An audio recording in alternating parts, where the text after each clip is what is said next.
In other news, a Beaver Dam woman had her car stolen this past week in what is being referred to on social media, specifically on TikTok, as an incident perpetrated by the Kia Boys.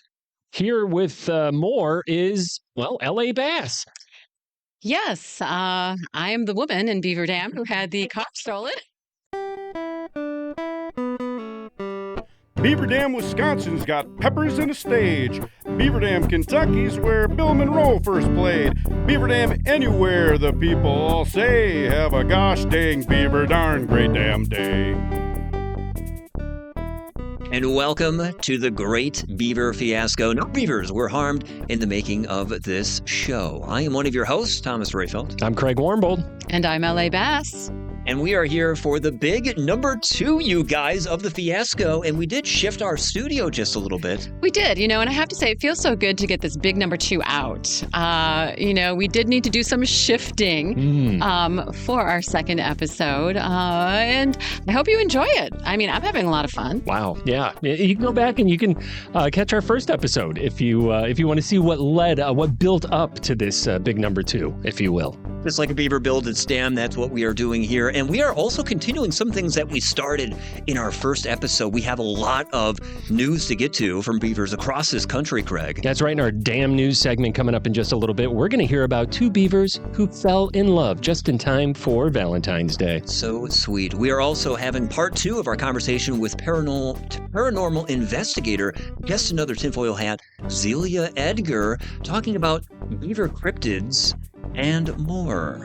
But you'll have to stay tuned to find out what more we'll be talking about. And when we keep Zelia for our what do we call it? Our main topic? I guess our main topic. Is there a better? We need to come up with a better name. Well, I had kind of acted alone in calling it the Big Gnaw in our first video. The Big Gnaw. I should watch that. About that. All right. I think that's good because, it kind of, alludes to, what beavers do. And of course, we're all about beavers. They gnaw wood, they eat wood. I personally don't eat wood. Personal choice.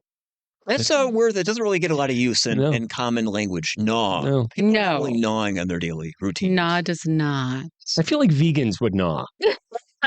Maybe. Be more likely to carrots and maybe bark, tree bark and whatnot. Yeah. Well, and beavers, do they eat meat?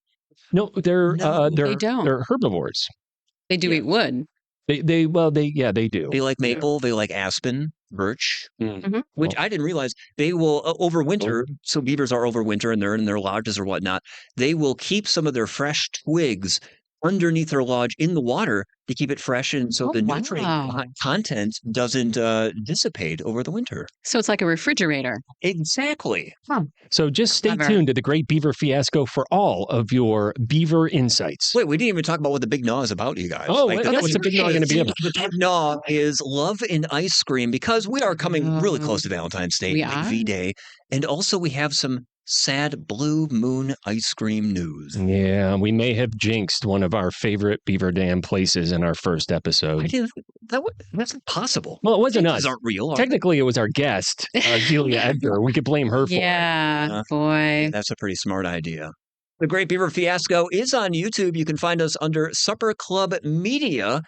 Great Beaver Fiasco is also on Podbean and Spotify. We encourage you to send compliments, especially towards LA. Yes, please. All the above, but especially the compliments. Mm-hmm. And don't forget to follow us on Facebook. No, like us on Facebook.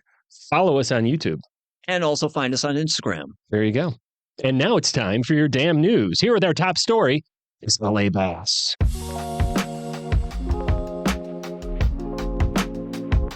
Portland, Oregon. There's been another Groundhog Day since we last recorded the Great Beaver Fiasco podcast.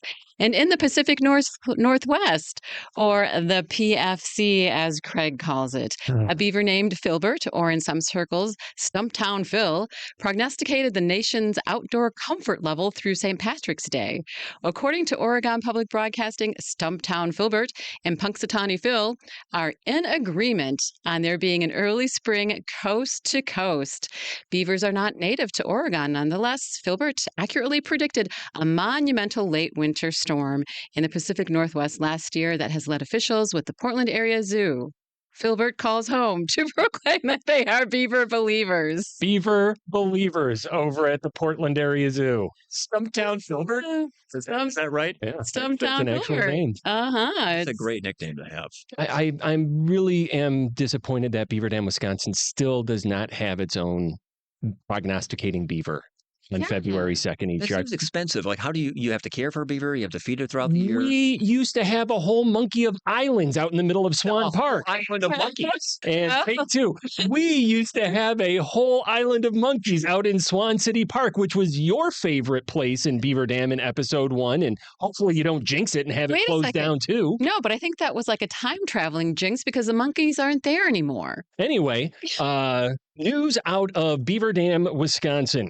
The Common Council met following the recent resignation of Mayor Becky Gluen. And Mike Wissell, the Common Council president, was tabbed to replace Gluen as interim mayor. You know, it was a little bit surprising the moment it happened. One of the things that really made me not say no, and I said yes, I would accept, was just the fact that I've got 9 years as an older person and more experience than other players that might have gotten a position. Nothing against them and what have you, but it just seemed at the time that the council was really laying on my experience with not only the city council, but just being in the city for 50 years. Gluen stepped down to take a job as the administrator in Trempealeau County. Common Council president will have to be selected at the council's next meeting. Wissell's currently vacant District 13 aldermanic seat is already on the ballot in April. There was not enough time to get the mayoral race on the spring ballot, so the city will be looking to the fall election cycle to formalize the interim mayor's position with the voters. Nomination papers for the position likely due by June 3rd. The winner in that special election would hold the seat for 5 months when the mayor's seat opens up again for a 3-year term in the general election in April of 2025. Sadly, our recommendation in episode 1 of the Great Beaver Fiasco that L.A. Bass move into the mayor's seat was not heeded by city officials. Well, it would have been an unfair race. I mean, I'd be the obvious winner. It would have been. So That's true. no competition. We'll look ahead to the fall as a possibility there. In other news, a Beaver Dam woman had her car stolen this past week in what is being referred to on social media, specifically on TikTok, as an incident perpetrated by the Kia Boys. Here with more is, well, L.A. Bass. Yes, I am the woman in Beaver Dam who had the car stolen. Oh, wait. Really? You could have knocked me over with a feather when you sent me that text. I thought you were just trying to give me like, oh, somebody in the neighborhood might have stolen a car. I'm like, it wasn't your car, was it? And you said, yeah, no, it was my car. It was my Kia, which the Kia Boys. That's what we're guessing. Kia Boys.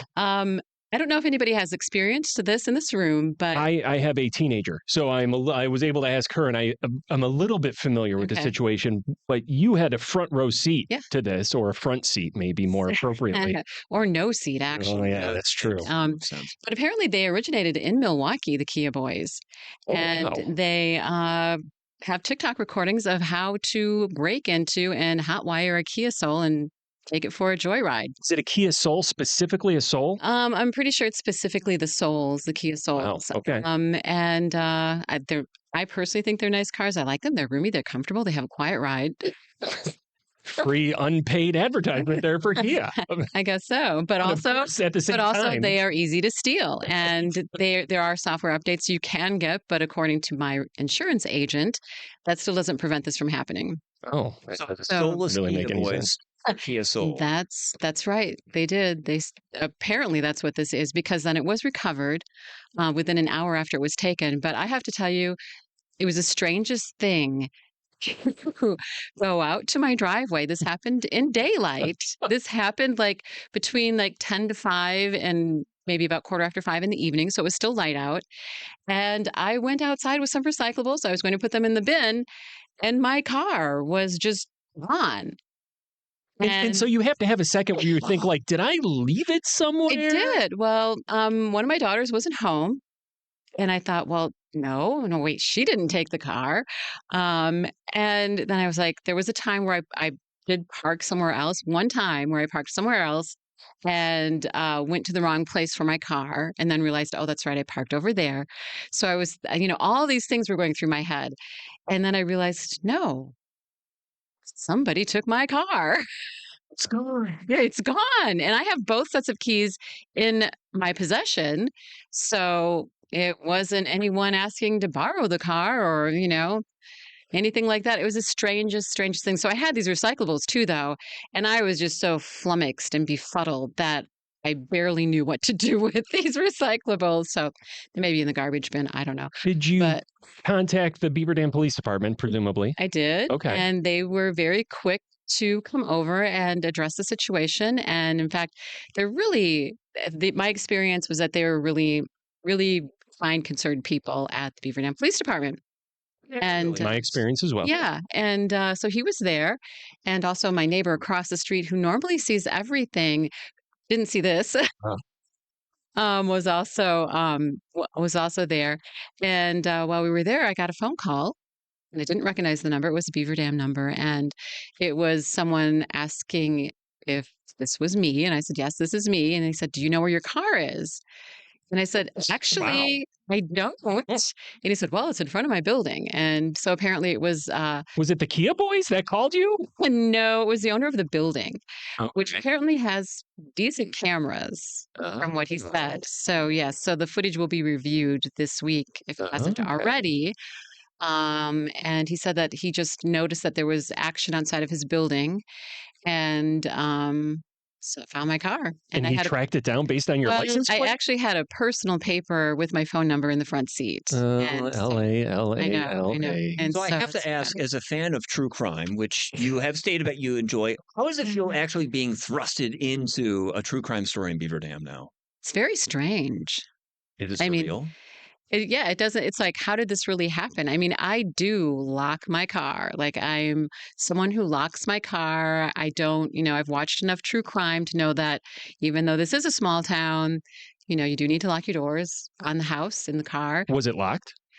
Well, that's the thing. I can't say 100% for certain that it was locked. I did have some bags, so maybe I had gone in the house. I don't know. Did they smash a window? No.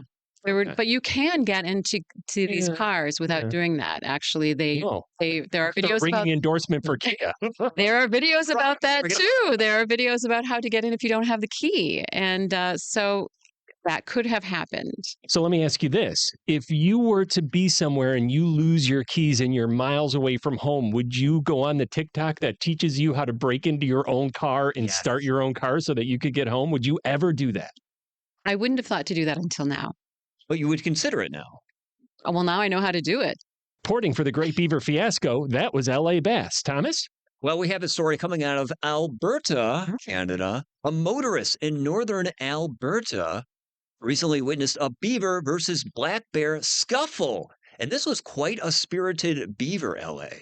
As described blow by blow on whiskeyriff.com, the motorist slowed down to stop along the roadway, observing the circa 60-poundish beaver crouched in the dirt. It was in the ditch, hiding underneath some vegetation from the ambling 600-pound bear, 10 times larger than this beaver. Well, the motorist indicated that the beaver may have been able to linger unnoticed, opted instead for a different approach. The beaver lunged and, quote, full-on attacks the bear, end quote. Unsurprisingly, the bear easily fended off the attacks, pinned the beaver to the ground, and all seemed lost for our spry little beaver friend. When suddenly, L.A., the bear decided to release the beaver. At this point, the eyewitness apparently starts yelling, "Run, beaver, run!" The beaver doesn't run. No, instead, the beaver decides to re-engage his bear adversary, lunges a second time right at the beast. The bear snapped his head back. Then both furry creatures engaged in a scuffling stare-down that reportedly lasted as long as a full minute. Can you imagine staring into the eyes of a bear for a full minute? No, nor a beaver. Well, this beaver did not care. Beaver to bear, eye to eye. The beaver then launched a third attack on the bear, and the bear backed off slowly, back a little further. Then the bear, apparently at this point realizing that he was a bear, stops and sinks his teeth into the beaver, chomping down Oh, and disappearing into the woods with a delicious beaver snack.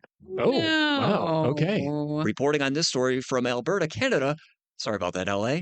I'm Thomas Rayfeld. The circle of life. Oh, wow. Yeah, that was not really the ending I was expecting. Yeah. After the stare down, the beaver's like, hey, you know what? I think I'm doing okay. But he went for a third lunge. I mean, maybe it was the third lunge. I feel like he would have been fine if he just would have stopped at the second lunge. I think it would have been okay. But that bear was not having any of that. A lesson to be learned there, I think, for all the beavers taking on the bears of the world. If you're taking on someone 10 times your size, maybe stop after the second lunge. Yeah. Huh. This one out of Pennsylvania. Nominations now being accepted for the class of 2024 Beaver Valley Musicians Hall of Fame. Now, the hall includes such Pittsburgh area natives as 20-time Grammy Award winner Henry Mancini. Can you name some things that Henry Mancini is known for? LA, you're on the spot. I am In on the 5, spot. 4, 3, Henry 2. Mancini, Pink Panther. Oh, Well done. Wow. And I think, he's done tons of things, but I think that is the one that maybe he is recognized more unilaterally for. Mhm. Absolutely. He also did Moon River, which was in Breakfast at Tiffany's, Okay. which, of course, I never saw the movie, but I did see the 1980s Chevy Chase movie, Fletch, in which he starts to sing Moon River after meeting his doctor. Moon River. Using the whole fist there, Doc, I believe was the line that came out of that one. Also inducted into the Beaver Valley Musicians Hall of Fame, the Jaggers. Yes. Like Mick Jagger, but with a Z at the end. They had a #1 hit in 1970.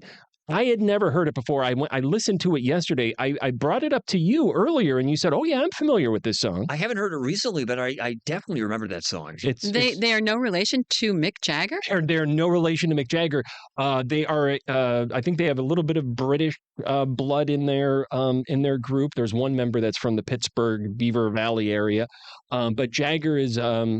It's used as a verb and a noun. Like if you jagger somebody, Okay. I think that in the British vernacular, they use it more as a verb. I thought they were trying to jump onto the Jagger lorry there and maybe ride that train a little bit, or ride the tube. Well, and maybe they hoped they had the moves like Jagger. See, they should have made that song like 50 years ago. They'd have been huge. But actually, it's a really cool song. I listened to it for the first time. I couldn't believe I'd never heard it before. So had a lot of fun listening to it. And also previous inductees into the Beaver Valley Musicians Hall of Fame, the Skyliners. They're a 1950s doo-wop group, L.A., Thomas. Their Never big heard of song Style. was Since I Don't Have You. You can almost picture it now. All I right. can't. Anyway, so Wait, it's my life, I guess. it was covered by Guns N' Roses on their Spaghetti Incident album in the late 80s there, among other music. I mean, dozens Spaghetti of musicians. Incident? Spaghetti Incident would have been the name of their album. That was their double album of all like B-sides and weird things. And, it was Guns N' Roses. They had already kind of split. Drugs had already kind of taken hold and split the band apart. And they're like, why don't we just release this crap? If there are more, let me know. Of course, the official nomination form for 2024's Beaver Valley Musicians Hall of Fame can be found at bvmusiciansunion.org for all of our Wisconsin lovers of Pittsburgh-based music. Thomas? Absolutely. Well, speaking of music, rock legend Ace Frehley of Kiss will be performing along with Foghat in Beaver Dam What? this August. No way! In Beaver Dam? Foghat returning. Ace Frehley, I mean, Really? he's a mega musician. He's coming to Beaver Dam? It's a big part of the 2024 concert series at the Beaver Dam really? Amphitheater in Beaver Dam, Kentucky. Thomas. The concert will be held on August 10th, but Beaver Dam, Wisconsin-based rock legends, the Dam Heathens, have a standing date penciled in at the Thirsty Beaver. So nobody from Beaver Dam, Wisconsin is expected to attend the Beaver Dam, Kentucky Ace Frehley concert, proving once again that the Dam Heathens are even better than Kiss. Yeah, makes sense. Makes sense to me. I can tell who wrote that story. Well, wait, what is the penciled in date? August 12th. August 12th. August 12th. Damn Heathens maybe performing again for a 7th or 8th year in a row at the Thirsty just so we're Beaver. on the same page, what is the track record of the penciled in dates for the Dam Heathens actually coming to fruition? We played all the way through the pandemic, I think, except for maybe the 2020. Really? So yeah, we kept 2021, and yeah, going back. So it's hard to book a what are we 7-8 months out now? But when the offer was made, Always. it was like a year out, and we were like, yeah, probably most of us might be alive, maybe. Hopefully, So far, it's good. So far, so good. Yeah. Knock on an old Victrola. Checking sports. Alabama softball with an unbelievable opening day against Villanova led to victory on the tails of a no-hitter from starting pitcher Caleb Beaver. Hey! Kayla. Over here at the Great Beaver Fiasco, we're all big fans of yours. So hope you have a great season. We'll be keeping an eye on her. Caleb Beaver, Alabama. Go, Kayla. And that brings us to our wildlife correspondent, L.A. Bass, who is going to be leaving us always with this story. Washington, D.C. And we conclude our damn news today with a story out of the nation's capital. A story of boy meets girl, girl meets boy. Boy bites girl on the tail. Girl runs away. 6 months later, boy and girl are cohabitating in their very own lodge. I am talking about Aspen and Juniper, newly introduced beaver buddies at the Smithsonian's National Zoo and Conservation Biology Institute, who, after a rocky start, have fallen in love. Aspen is a 7-year-old male who grew up in the mean streets of Detroit in their zoo and moved at 9 months old to D.C. Juniper is a 1-year-old female born into the wild in southwestern Virginia, a young kit without a colony wandering alone and unlikely to survive. American trailkeeper Jackie Spicer tells the Smithsonian's National Zoo's website that Aspen and Juniper were slowly introduced for the first time last year. First, they got to know each other through mesh fencing. Then they slowly began to eat closer and closer to each other. Then after a few months, the fencing was lifted and Aspen bit Juniper's tail, and the whole process started all over again. Last month, mating season began, and while Juniper is still a little too young, Aspen was more, let's say, biologically motivated. They lived without the fence for about a week. She slept in the yard, he slept in the lodge. They'd ignore each other when they ate. Then, one day, the zookeepers arrived one morning to find both of them sleeping together in the lodge, and they have been living peacefully together ever since. We know they are comfortable because he gained 4 pounds and they are both grooming each other. Beaver babies are anticipated during next year's mating season. Ooh, brown beaver, brown cow.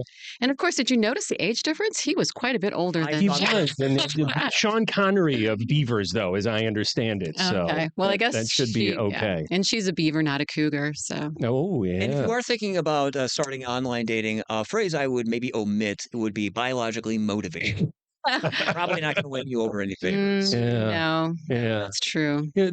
Marv Albert had the same problem. The sports guy, Marv Albert's sports shorts. Yes. Yeah. He bit somebody on the tail, and he was canceled before canceling was cool. Okay. So. And he may have been biologically motivated as well. I'm not 100% sure. See, that's where I thought you were headed with that. And maybe we should be meeting more people behind mesh fences before we're really engaging. Maybe good idea. Maybe if you're listening to the Great Beaver Fiasco, the first couple episodes maybe should be behind a mesh fence. That's wise indeed. Mm-hmm. Well, I kind of like the idea of mesh fence dating as opposed to online dating. Oh, yeah. Which I'm all too familiar with. So on fence dating. Yeah. On fence dating. Yeah. I do like. Yeah. Okay. Yeah, I can get behind that. How about speed dating? I would love that. But no, speed dating, I would love that. But there's nothing here like that. I mean, I suppose I could start it myself, but it would just be like every night where I'm sitting at home by myself. Oh, there's got to be something in Madison or Milwaukee. You'd have like 100 people. Really? 100 people? Well, 100 people? Well, eventually it'd be 200, but 100 is too small now. Yeah. And that's a check of your damn news. We'll take a break and be back here in just a little bit on the Great Beaver Fiasco. If you are in search of the best and biggest sugar cookie in Beaver Dam, head down to Great Harvest Bread Company. They have the best sugar cookies. Zelia and I cannot eat enough of these cookies. And around Valentine's Day, if you're lucky, you'll find the most adorable heart-shaped sugar cookies, which I absolutely love. It makes them taste even sweeter. And for like Craig and I, maybe you prefer to have real substance sandwich for guys, like the red pepper cheesesteak. One of my favorites. That's not the name of it at all, but Yeah, it's if you not. want to say the actual name, it would be the roasted I don't have time for Red- adjectives.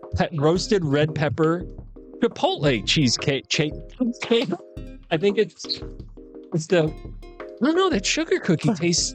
That sounds pretty good. Is that? I could get that there. Like, do you think I could get that when it's not Valentine's Day? You could get a different sugar cookie. They also just, if there's like no holiday season whatsoever going on, they just have round sugar cookies that still are really adorable. They taste as delicious as the cute ones. So They're also cute. Yes. you're saying that you don't eat the sweets at Great Harvest? Cookie. No, that's fine. I just prefer to have a sandwich like the Turkey Goddess, or maybe the Very manly. Chipotle cheese steak, the roasted Chipotle cheese steak. Roasted red pepper chipotle cheesesteak. That's a lot of words. All I know is That's that a lot. when I put it in my mouth, it doesn't matter what you call it. I know it's going to be delicious because it's from Great Harvest. That's right. And Front Street in downtown Beaver Dam, they are open for breakfast and lunch. They serve breakfast the whole time that they're open. So if you Whole want to day. get one of their delicious breakfast sandwiches, you can get that at 8 in the morning or 2 in the afternoon. You can also check online at greatharvestbeaverdam.com to check out that rotating menu because, as you mentioned, LA, they have a wide assortment of goodies throughout the week. You never really know what you're going to find. Unless you check out their Instagram story or Facebook story, they will let you know. That's Great Harvest Bread Company. Let's try that part one more time. That's Great Harvest Bread Company.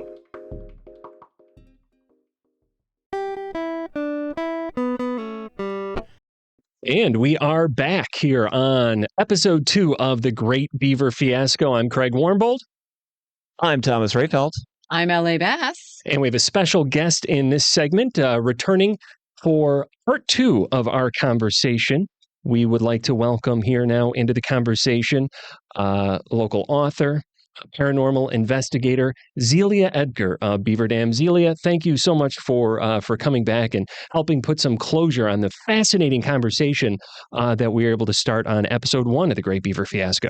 Well, thank you very much for having me back. I had such a just damn great time the first time. It's fantastic to be back on the Great Beaver Fiasco. So when we were speaking on the last program, we were talking about cryptids, and it was a term that I'd never really understood before. In fact, I really am not 100% sure I understand the topic now. Isn't cryptids Bigfoot?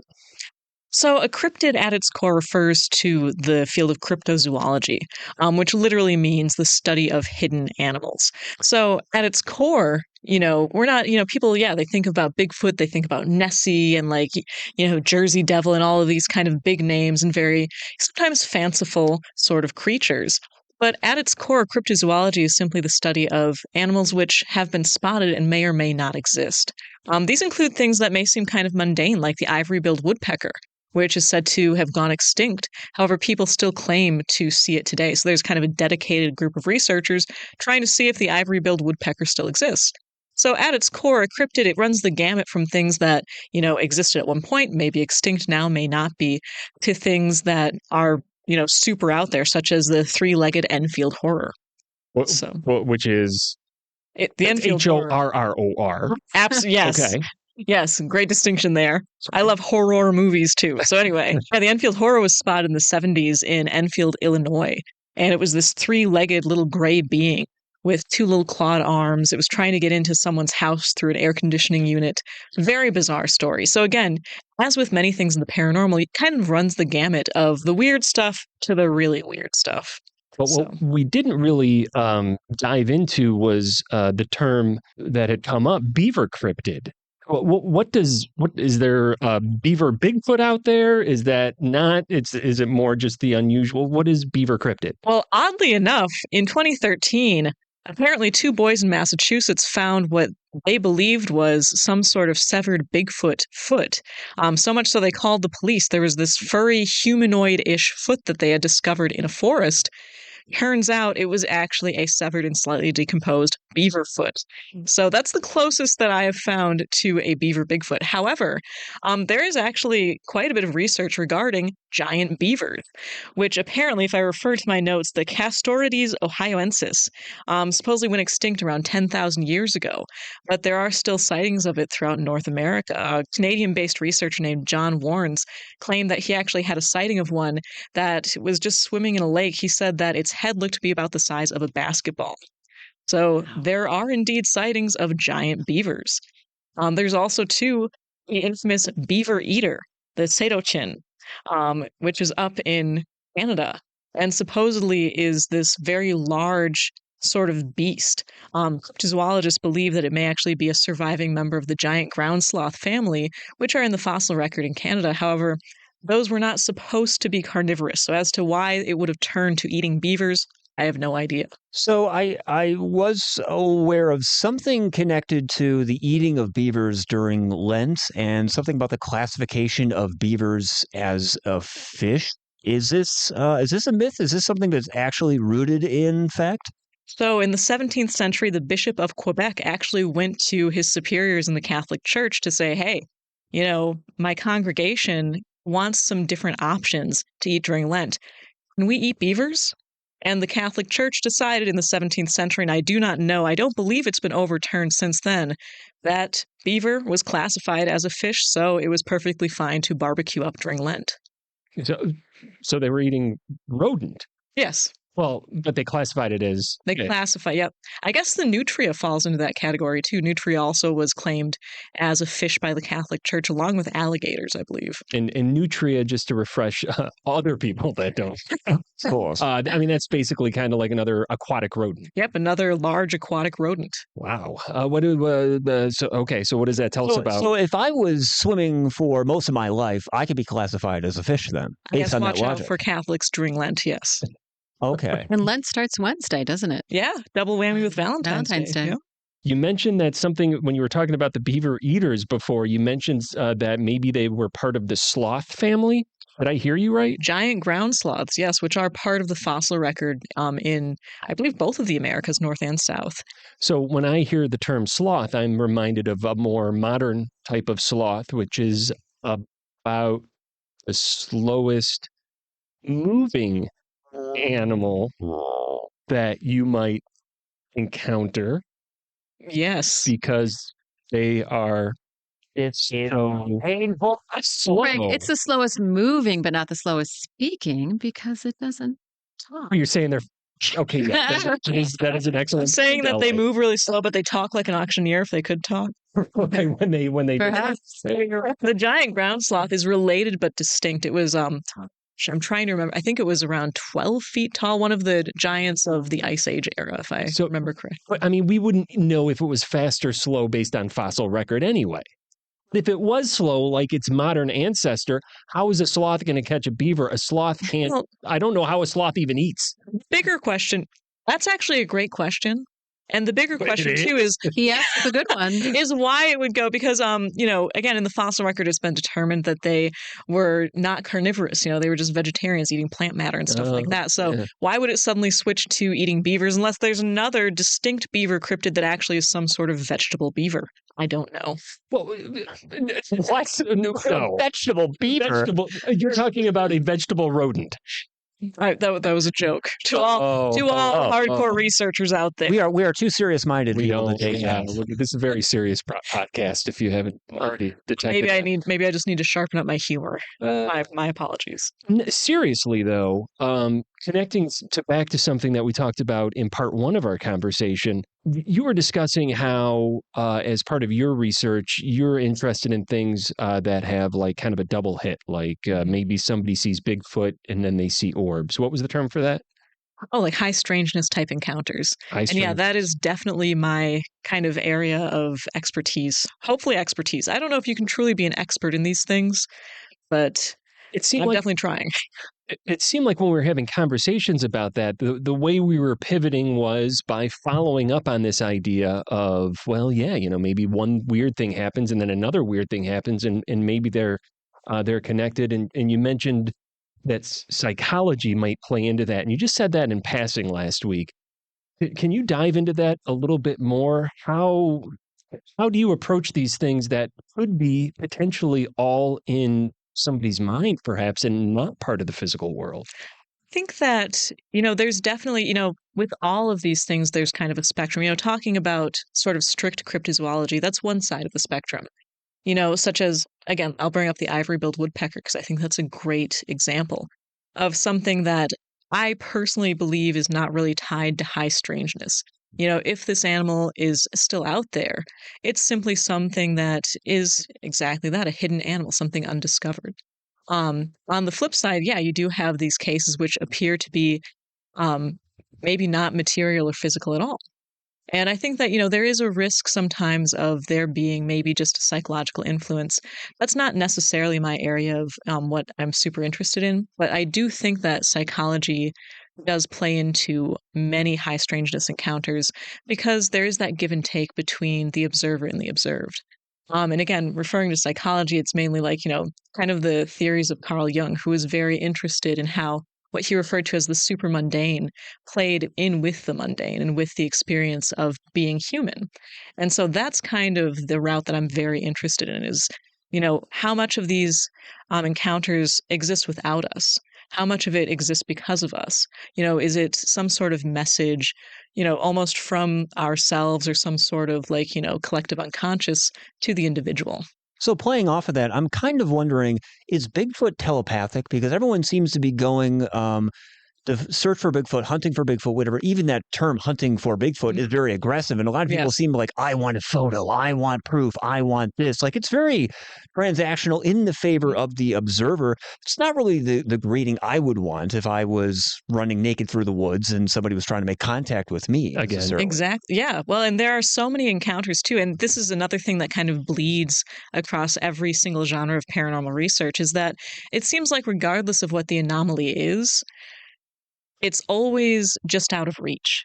And Bigfoot is a great example of like, there are many encounters where it seems like, this supposedly just animal shows up at the perfect time where you can't get proof, or it shows up in conjunction with other anomalies.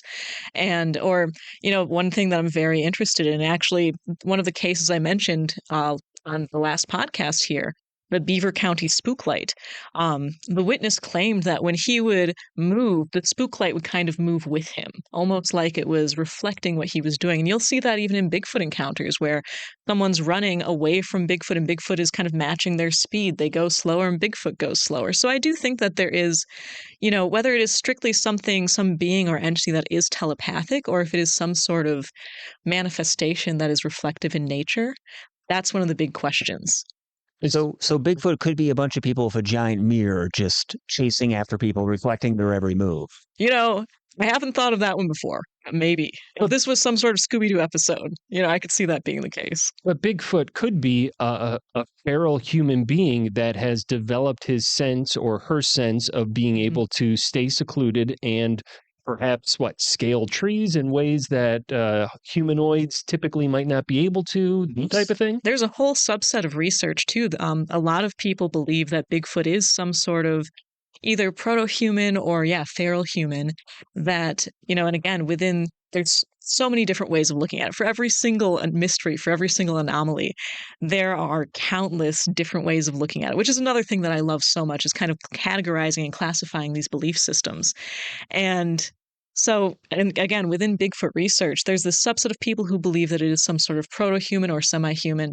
And of that subset, they believe that, yes, Bigfoot is like mega telepathic, that kind of it's almost again, kind of an offshoot of how humans evolved. And humans evolved to be very technical and good with machines and stuff like that. And Bigfoot evolved to be, more working on the mindscape. Again, this is one belief structure out of many regarding this one mystery. So Bigfoot is the next evolutionary step in humanity, or maybe an offshoot. And humans went one way with the mind, and Bigfoot even went further with being able to telepathically connect and communicate with other species, perhaps. Yeah, that's one belief structure around this, one figure.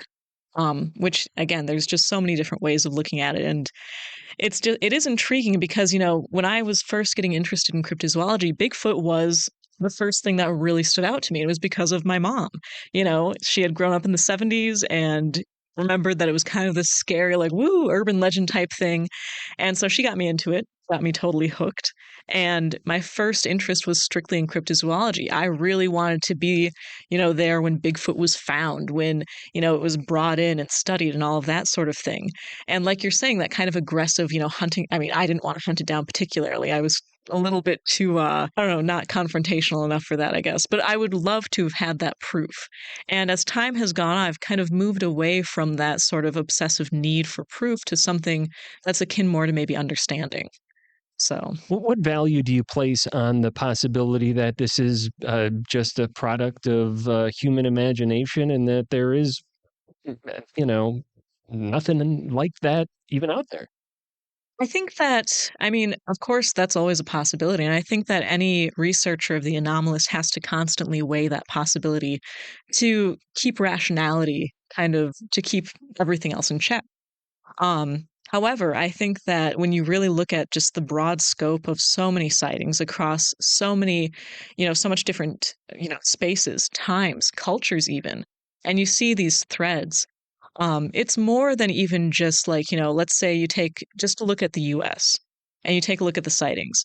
It's more than one explanation for anything. Even if there is, let's say, some sort of undiscovered primate in the US, that accounts for some of the sightings, such as in the Pacific Northwest, where it could really sustain a population like that. That wouldn't account for the very high strangeness sightings which occur on the East Coast or in the Midwest or in cities where such a population, it would be very difficult to keep that going.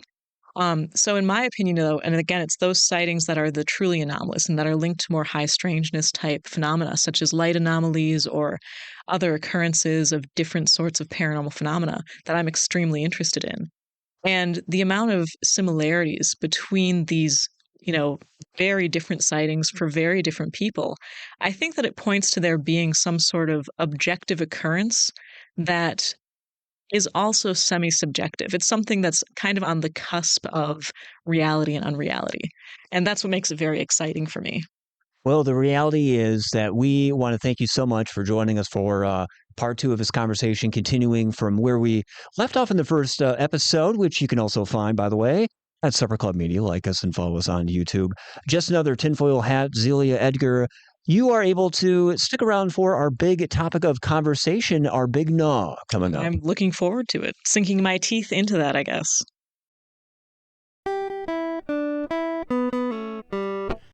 And we are back here on our final segment of the Great Beaver Fiasco, Episode 2. I'm Craig Warmbold. I'm Thomas Rayfelt. I'm L.A. Bass. And we're joined by our special guest in this Big Gnaw segment, brought to you by Great Harvest in downtown Beaver Dam, Zelia Edgar, paranormal investigator, author of Just Another Tinfoil Hat. You could find her on YouTube at Just Another Tinfoil Hat. And the topic is fitting that we have you back here, Zelia, because for the millions that saw our first podcast, we had a topic for the Big Gnaw called, we didn't even know it was called the Big Gnaw. No, we did. We made an executive decision to call it the Big Gnaw, but we had a topic about our 12 favorite things. Not individually. We each had 3 favorite things. 3 divided by 4 is 12. And L.A., you had the wonderful idea to have a baker's dozen. That's right. It turns out that one of our favorite things no longer exists since our conversation. And that just so happened to be the very first thing that our special, wonderful guest, Zelia Edgar, happened to mention. Yeah. Zelia. Now, I think what we need to kind of fill in the detail here. I'm stunned at this point. Well, she's really stunned She because just can't talk about it. She's so It's too broken up. painful. Saddened by it. Yeah. we're talking about Blue Boy, and literally when Or we Boy made Blue. or as some call it. Boy Blue. Because it says Boy Yeah. Blue on the sign. Oh, that's true. I think that was a larger franchise, wasn't it? I think that there is a backstory there. Yeah. Correct. When we made that episode, we found out maybe 24 hours later that Blue Boy was closed. There was an editor's note in the video, but we did not know at that time. However, a jinx occurred during that segment, and I believe, L.A., you kind of ran right over the jinx. You wanted nothing to do with it. So, Zelia, our question to you, do you think LA's refusal to engage in the jinx caused the ending? You are the jinx. You were just completely non-receptive to the jinx. I am not responsible for Blue Boy Blue closing because I don't know if the jinx would have been upheld. However, I mean, right? Who can say? So for those that don't remember, Thomas and I, as soon as we mentioned our 13 favorite things, the Vegas dozen, Thomas and I, great number looking back at it. Kind of unlucky. Yeah, maybe. Oh, maybe that had something to do with it. Possibly. But not for Taylor Swift. 13's her favorite number. True. So we pause, and then Thomas and I both start to say something at the same time. We called jinx. Jinx. We said, Zelia, is there any truth to the idea of there being a jinx? And that's when L.A. Bass over there said jinxes they're human made. And then she pressed on with the show. She refused for there to be any debate. Right over the conversation. The real question. I'm going to stand by that statement, though. I think the real question I will stand by that statement. Are you superstitious? Am I superstitious? I know I'm not supposed to be the one asking questions here, but we give you permission. As the investigator, I need to get to the bottom of this. What was the question again? Are you superstitious? You, L.A. Bass, are you superstitious in any way? Do you step on cracks? Do you pick up face down pennies? Do you go underneath ladders? Do you go? Apparently I don't, but I would.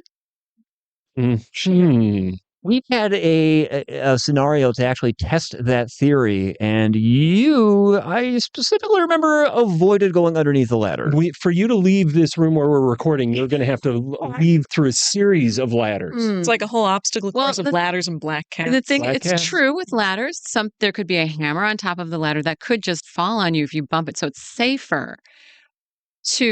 Logically, it's safer to skirt around the ladder than walk underneath. So you're not superstitious, is that what you're saying? Well, I love black cats. Well, that's true. She does like cats. Would you go past the path of a black cat that went right in front of you? Yes, I would. The way that it plays out for me is that language is the house of being. So what you say becomes your life.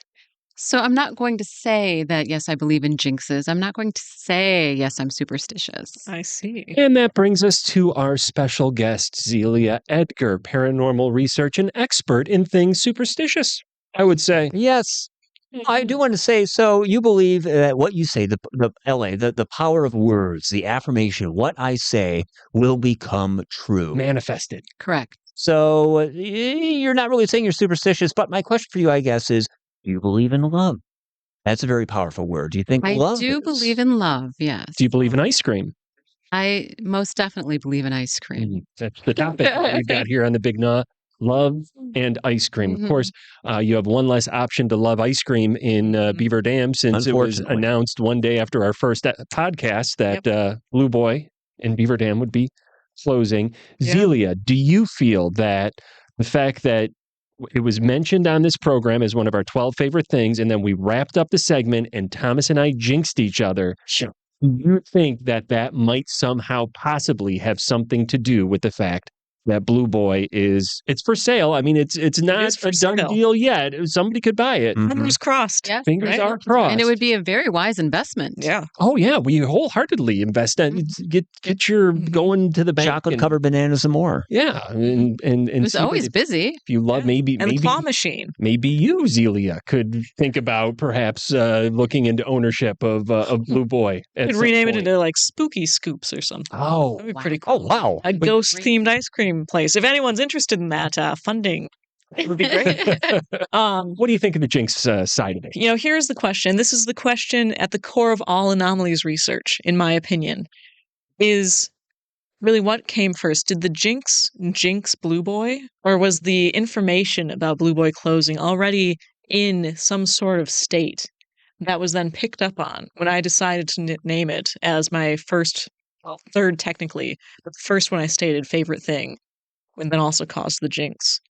These are the questions. So I have no suitable answer for that. If I understand what you're saying correctly, you're saying that this was already kind of out there in the ether, and somehow your subconscious latched onto it and brought it into your conversation and made it reality.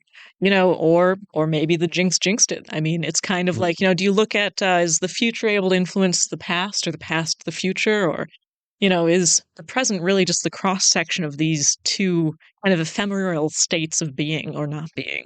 Speaking of ephemeral, which is a wonderful word. I love that It's a word. word of the day. It feels like a word you can wear, like ephemeral. Yes, Like branding. silky. Yeah. Smells good. This has been a very ephemeral show. I It think, has up been. until this point. So another word, we already mentioned the word love, but love and jinxes are both kind of the same. And I've had some rough experiences with love. I thought, if you just say the word love, like everyone's going to magically love you and you're going to love that person, they'll love you back. It's not really the case. Do you think there's something to be said that some of these words that we like to throw out, maybe they're calling out to something that you suggested already exists?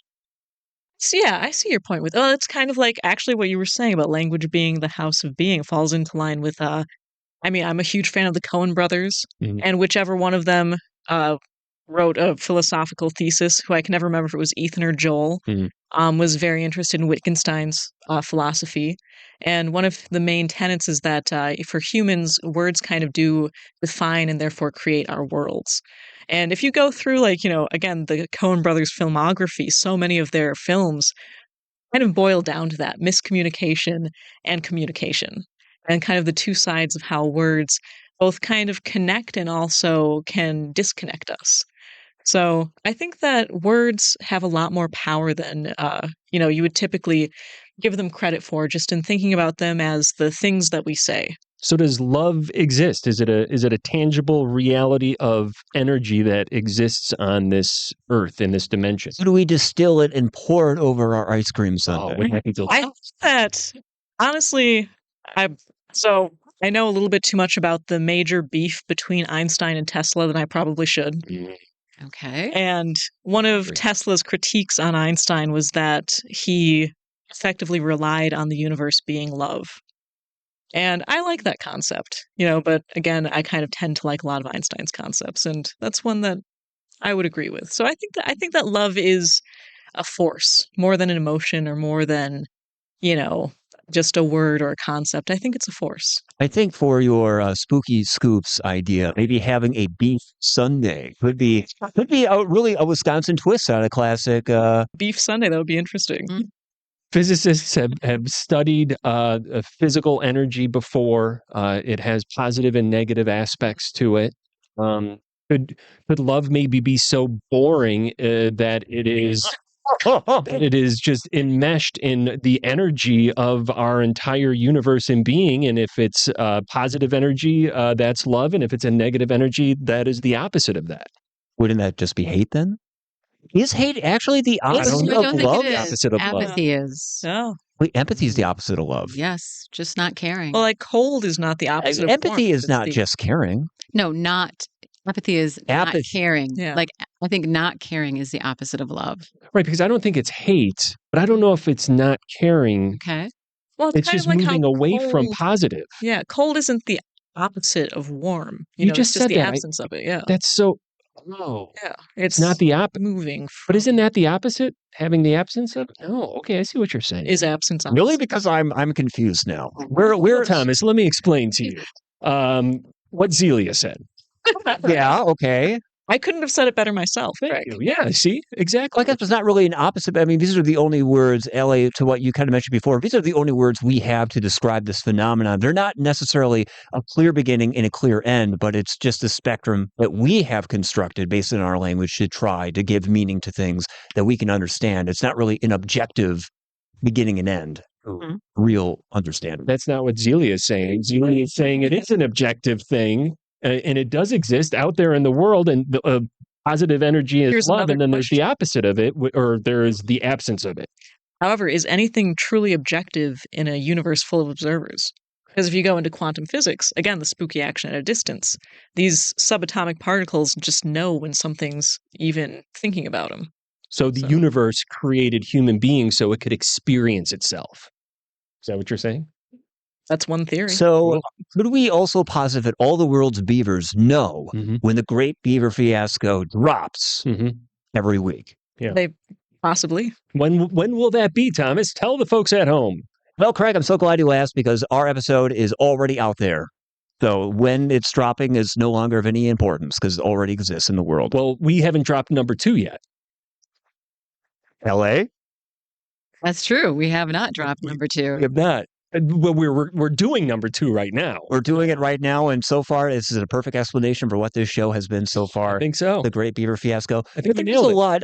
Just kind of going to what you mentioned, Zelia. There is a lot of other disciplines, and this is kind of going back to our conversation. But there's a lot of other disciplines that go into understanding the world and understanding the high strangeness of the world. It's not just okay. Who did a research on Bigfoot? It's about love. It's about Carl Jung. It's about psychologists and Einstein. You're putting together a whole plethora of different knowledge and understandings.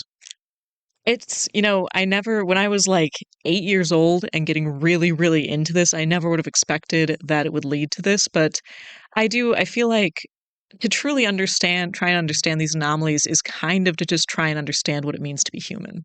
And the only way to effectively do that, in my opinion, is by looking at it with love and understanding. And if that seems a little like, I don't know, like hippie-ish or something, then I guess guilty as charged. Could Bigfoot ever find love or could Bigfoot ever find ice cream? I'm going to say yes to one of those, and you'll figure out which one I'm saying yes to. On a future episode of the Great Beaver Fiasco podcast. That's going to do it for this episode of the Great Beaver Fiasco. I hope you enjoyed our big number 2 like we did. Such a relief to have it done, but it's been a lot of fun. Make sure to like us, follow us on Facebook and Instagram, The Great Beaver Fiasco, and like and follow, watch, love, Valentine's Day is coming up. Love us on YouTube, Supper Club Media. Do want to thank some folks that have already started to follow us, and feel free to leave a comment on any of our social media, like Jim Hoth, who said of our first podcast, excellent, excellent, excellent. Excellent. That's excellent. Fred Morrow, great first episode. We do appreciate that. Fred says he learned more about beavers than he ever expected to know. Well, we got a lot more beaver action coming your way, Fred. That's right. Matt Thomas says, that's how I make my PB&J. Thanks to it's just PB&J with one slice of bread. Yeah. Delicious. Open face. We never really even got into